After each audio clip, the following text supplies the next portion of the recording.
The other importantly, the other conclusion that will draw from here would be, see, dy by dx will also be 0 at a point which is the maxima. Because if we see from here, and not, it should be very handy for us, we had a long discussion on this, the slope at this point, at any point on the left to this maximum point will be positive, because tangent will all make acute angle. So the tangent will be making the tan theta of those acute angles will be positive. So the slope of the tangent will be positive. That means dy by dx is positive in these regions. After maxima, the dy by dx, as you can see, the tangent will make obtuse angle. So dy by dx in these region is negative. So you are making a transition from positive to negative. So you are making a transition from positive, less positive, to 0, less negative, and more negative. So this at maxima also dy by dx is 0. Because the tangent, if you draw the tangent at this point, again it will become parallel to x-axis. The tangent at the minima is also parallel to x-axis. The slope of both the tangent is 0. So dy by dx at both the point is 0. The conclusion that we are drawing is dy by dx is the goddamn slope at the curve. At minimum and maximum point, dy by dx is 0. So dy by dx is 0 at minimum, and dy by dx is 0 at maximum as well. This is point number 1. Point number 2 is, then how we are going to differentiate between minimum and maximum mathematically without looking at the curve.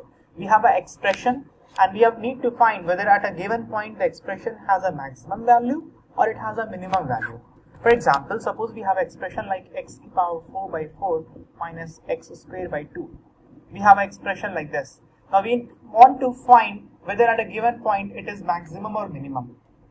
Okay, so let's see. At maximum or minimum, dy by dx has to be 0. This is y is equal to x to the power 4 upon 4 minus x squared upon 2. Now let's find dy by dx, which is also represented as y dash, will be x cubed minus x. Dy by dx, y dash should be 0 at maxima or minima. This gives us, this is equal to 0. From here we'll have 3 solutions.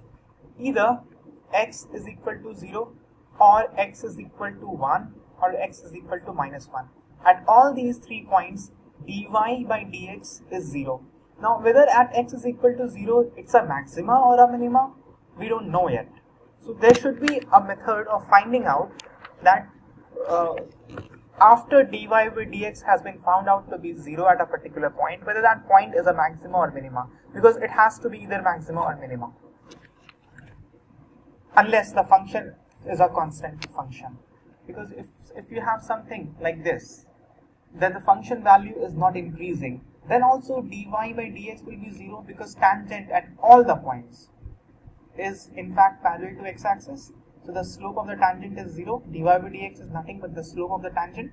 So unless you have a curve which is parallel to x-axis, other than that, dy by dx, if it is 0, then the curve either has to be maxima or minima.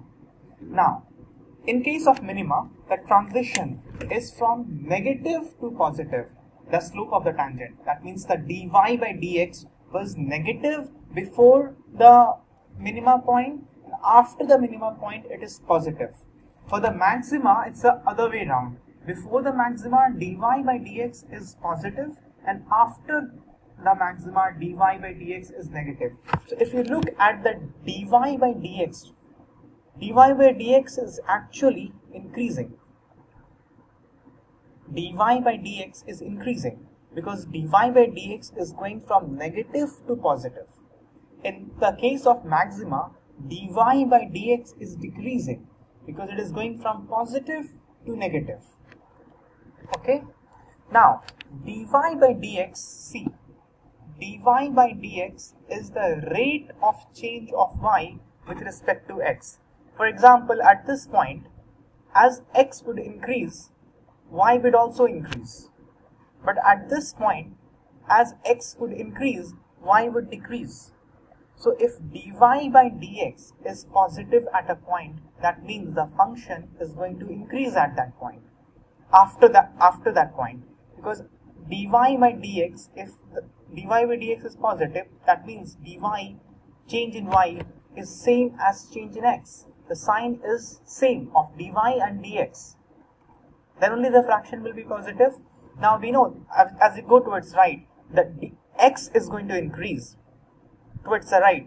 So if dx is change in x, change is always final minus initial, x is going to increase, then dx will always be positive, because we'll always go towards right on the x-axis. Now dy will also be positive in that case, because dy by dx is positive. If dx is positive and dy by dx has to be positive, then dy also has to be positive. Then only this whole thing dy by dx will be positive. Now dy is positive, that means the final value of y is greater than initial value of y.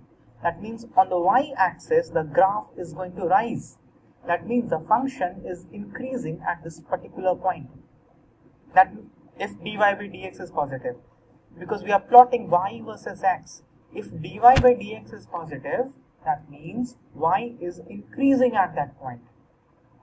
Okay, any function any function whose differentiation is positive, that means that function is increasing at that particular x.